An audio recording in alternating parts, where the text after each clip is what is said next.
Our children are in trouble because we've outsourced the job of feeding them. The average American diet consists of about 70% processed food. That's food that's produced by companies who prioritize short-term profits over the long-term health of our children. As the processed food industry expands, many other parts of the world are also beginning to follow this trend. Now, one of the biggest problems is that surprisingly large amounts of salt, sugar, and fat are hidden in these foods in order to extend their shelf life and enhance their flavor so that they'll be more likely to sell. By far, the majority of the excess salt and sugar in the average American child's diet comes from processed food. Almost everything you find on the supermarket shelf that has been packaged, canned, or bottled falls into the category of processed foods. These include things like breakfast cereals, granola bars, cookies, crackers, and sweetened drinks.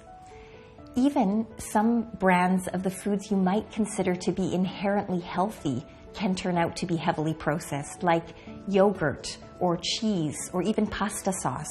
One way to differentiate a highly processed food from a less processed one is to look at the number of ingredients listed on the label.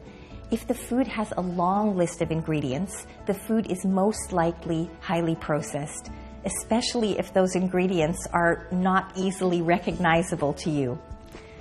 Now, the bottom line is that when we can, we should choose foods that are less processed for our children. The best option is almost always the kind of food that we prepare and serve to our own families in our homes.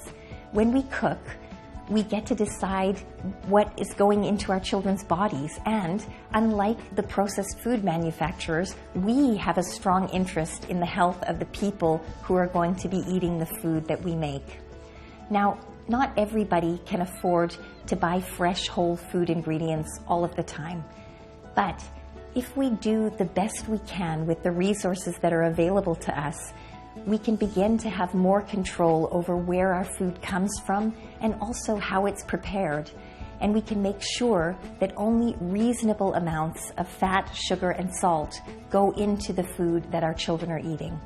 In the long run, a diet of mostly home-cooked foods prepared by someone who cares about the people eating that food will almost always be healthier for the whole family.